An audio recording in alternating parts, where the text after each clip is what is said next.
வந்து இப்போ சில assertion reason questions பார்க்கலாம். ஓகே, ஸோ ஃபர்ஸ்ட் கொஸ்டின் வந்து என்ன அப்படின்னா, ஓகே ஃபர்ஸ்ட் கொஸ்டின் பாருங்க என்ன சொல்றாங்க. ஃபர்ஸ்ட் கொஸ்டின் assertionல வந்து if there exists Coulomb's attraction between two bodies, okay ரெண்டு பாடிஸ்க்கு நடுவுல கூலம்ஸ் அட்ராக்ஷன் வந்து இருக்கணும் அப்படின்னா both of them may not be charged அப்படின்னு சொல்றாங்க. அதாவது ரெண்டு பாடிஸ்க்கு நடுவுல அட்ராக்ஷன் இருக்கு. ஓகே, அப்போ அட்ராக்ஷன் இருந்ததுன்னா அந்த ரெண்டு பாடிஸுமே வந்து சார்ஜ் இல்லாம இருக்கும் அப்படின்னு சொல்றாங்க. ஓகேவா, புரியுதா? இதுதான் வந்து இதோட meaning. Okay, next in Coulomb's attraction two bodies are oppositely charged அப்படின்னு கொடுத்திருக்காங்க. ஓகே, அப்படின்னா அட்ராக்ஷன் வந்து எப்போ நடக்கும்னா when the bodies are oppositely charged அப்போதான் அட்ராக்ஷன் நடக்கும் அப்படின்னு சொல்றாங்க. ஓகே, சோ இதுல வந்து எது வந்து கரெக்டான ஸ்டேட்மெண்ட் அப்படின்னு ஃபர்ஸ்ட் நீங்க பார்க்கணும். ஓகே, சோ இது வந்து ரீசன் வந்து பாத்தீங்கன்னா அட்ராக்ஷன் வந்து ஆப்போசிட்லி சார்ஜுக்கு நடுவுல தான் நடக்கும். சோ அதனால இதுல வந்து ரீசன் வந்து எனக்கு ட்ரூ. ஓகே, சோ நெக்ஸ்ட் பாருங்க, இது அசர்ஷன் பாருங்க. Coulomb's attraction between two bodies when both of them may not be charged அப்படின்னு சொல்றாங்க. ஓகேவா, may not be charged அப்படின்னா this is also a true statement only. Okay, இதுவும் வந்து ஒரு true statement. Okay, so coulombs attraction வந்து எப்பவுமே it will be occurring between two bodies. Okay, it will be between two bodies. ஓகேவா, so coulombs attraction வந்து it occurs between two bodies and attraction எப்போ நடக்கும் அப்படின்னா both the bodies are oppositely charged. Okay, ஆனா இது வந்து இதுக்கு reason கிடையாது. ஓகே, கூலம்ஸ் அட்ராக்ஷன் வந்து it will be between two bodies அப்படின்னு கொடுத்திருக்காங்க. அந்த பாடிஸ் வந்து சார்ஜ் இல்லனாலும் அட்ராக்ஷன் நடக்கும் அப்படின்னு சொல்றாங்க. சோ சார்ஜ் இல்லனாலும் அட்ராக்ஷன் நடக்கும். ஓகேவா, சோ அது வந்து கரெக்ட் தான். நெக்ஸ்ட் ஸ்டேட்மெண்ட் கொடுத்திருக்காங்க, பாசிட்டிவோ negative charge two opposite charges இருந்தா அட்ராக்ஷன் நடக்கும்னு சொல்றாங்க. சோ அதுவும் எனக்கு கரெக்ட் தான். ஓகே, ஆனா இதுக்கு இது வந்து கரெக்டான எக்ஸ்பிளனேஷன் கிடையாது. அப்ப எது எனக்கு ஆன்சரா வரும்? both assertion and reason are true, but reason is not the correct explanation for assertion. ஓகேவா, சோ இதுதான் வந்து என்னோட answer. Okay, so the next one,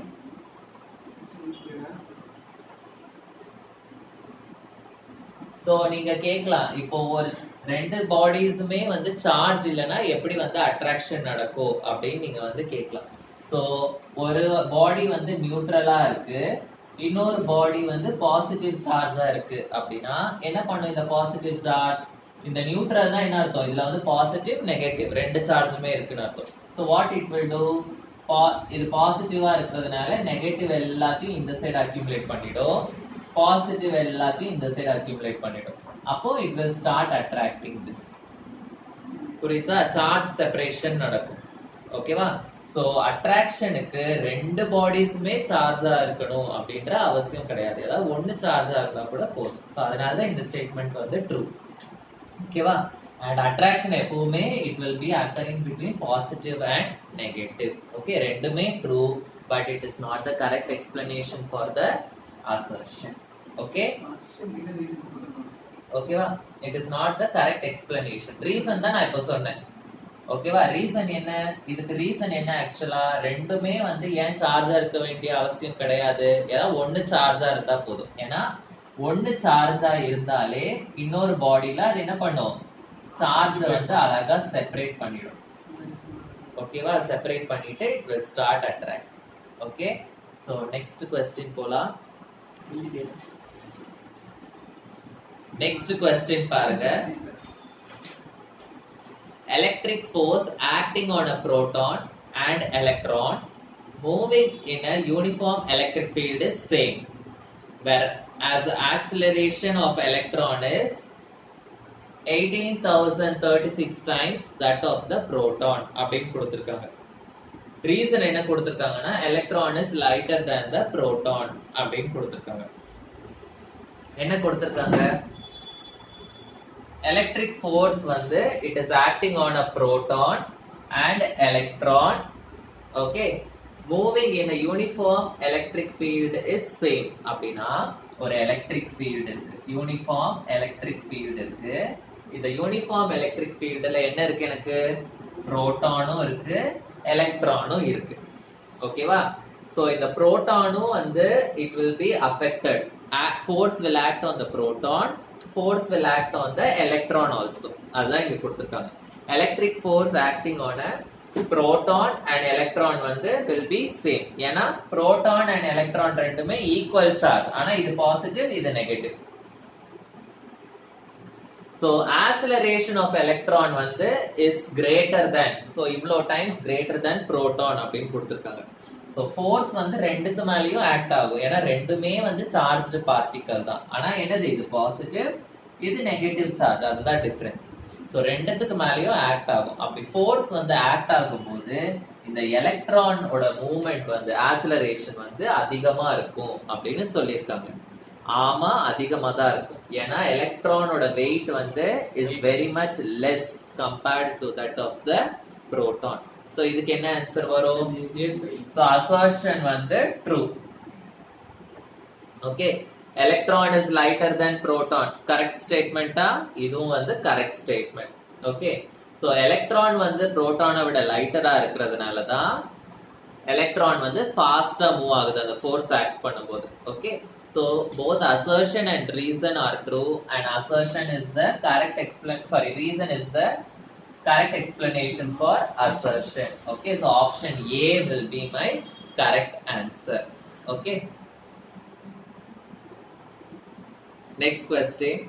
The surface densities of two spherical conductors of different radii are equal.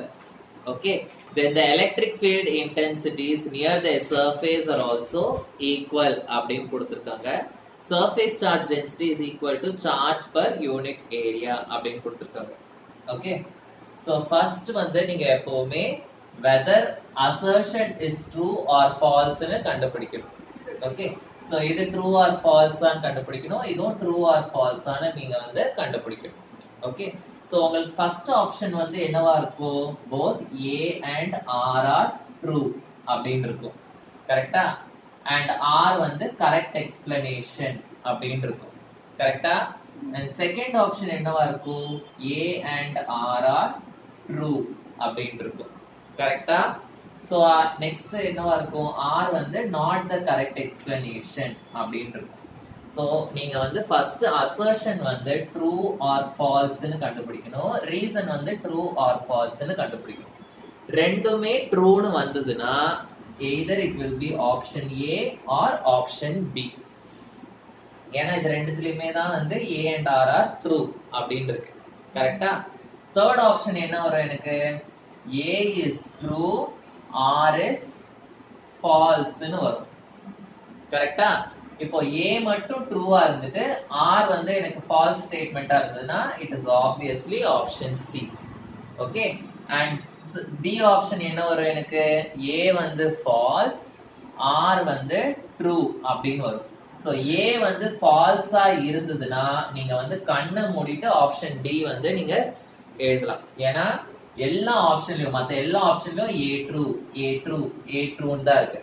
A false இருக்கிற ஒரே option என்னது? Option D. So A வந்து false-ஆ இருந்ததுன்னா நீங்க compulsory you can mark option D. A true-ஆ இருந்ததுன்னா either it will be A, B or C. அதுலயும் R false-ஆ இருந்ததுன்னா கண்டிப்பா C தான் இருக்கும். ரெண்டுமே true-ஆ இருந்ததுன்னா either it will be option A or option B. So ரெண்டுமே true-ஆ இருக்கும்போது தான் நீங்க வந்து என்ன பண்ணணும்? ரீசன் வந்து இதுக்கு எக்ஸ்பிளனேஷனா அப்படின்றத வந்து நீங்க செக் பண்ணணும். ஓகே, புரிஞ்சுதா? ஓகே, இப்போ நம்ம வந்து क्वेश्चन போலாம். சோ என்ன क्वेश्चन கொடுத்திருக்காங்கன்னு பாருங்க. The surface densities of two spherical conductors of different radii are equal. ரெண்டு spherical conductors இருக்கு, ரெண்டுத்துக்குமே ரேடியஸ் வந்து டிஃபரெண்ட். ஆனா அதோட சர்ஃபேஸ் டென்சிட்டி வந்து எப்படி இருக்கு? ஈக்குவலா இருக்கு.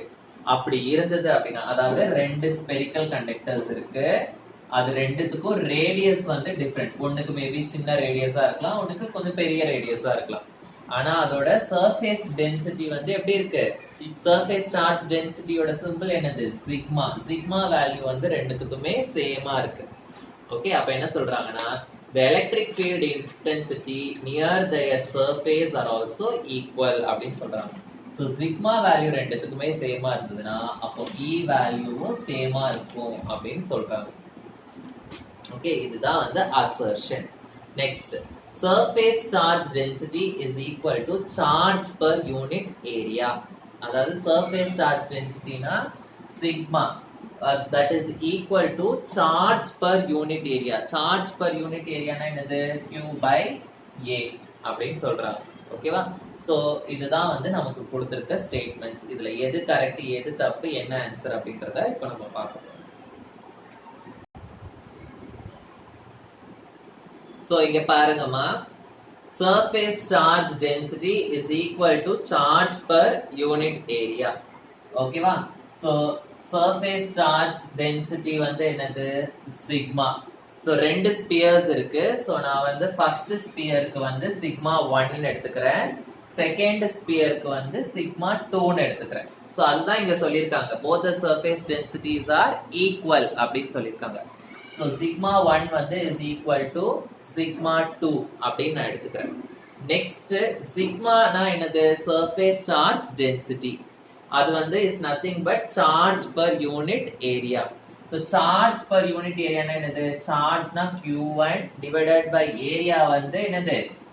a. இது வந்து spherical அப்படின்னு சொல்லிருக்காங்க. so sphere ஓட ஏரியா ஃபார்முலாவை இங்க சப்ஸ்டிட்யூட் பண்றோம். 4 pi r1 square is equal to q2 by 4 pi r2 square. so 4 pi வந்து கேன்சல் ஆயிடும். எனக்கு என்ன கிடைக்கும்? q1 by r1 square is equal to q2 by r2 square அப்படின்னு கிடைக்கும். so electric field வந்து என்னது? E1 வந்து is equal to 1 by 4 pi epsilon naught q1 divided by r1 square. okay, E2 வந்து என்னது? 1 by 4 pi epsilon naught q2 by r2 square அப்படின்னு எழுதலாம். okay, so q1 by r1 square க்கு பதிலா நான் என்ன எழுதலாம்? I can write it as sigma 1. கரெக்ட்டா? ஓகே, இங்க வந்து உங்களுக்கு q1 by r1 square வந்து is equal to q2 by r2 square ன்னு கொடுத்திருக்காங்க. சோ இதுக்கு பதிலா நான் என்ன எழுதலாம்? I can write it as q1 by r1 square அப்படின்னு எழுதலாமா? அப்ப எலக்ட்ரிக் ஃபீல்ட் ரெண்டுத்துக்குமே சேமா வருதா? அப்ப எனக்கு இது கரெக்ட்டா? yes, so which will be my correct option? so இத வந்து நான் எப்படி எழுதுறேன்? 1 by 4 pi epsilon naught q1 by r1 square. so electric field வந்து எனக்கு ஈக்குவலா வருது. Okay, E1 is equal to E2.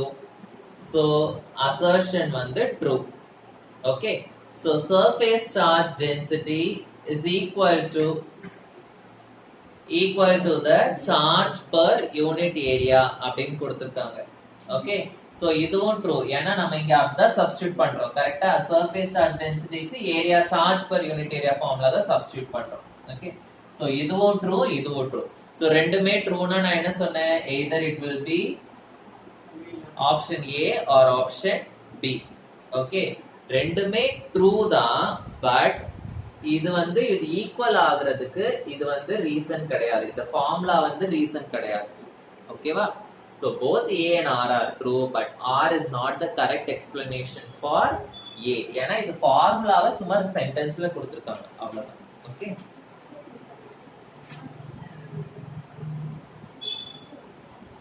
புரியுதா? so next போலாம்.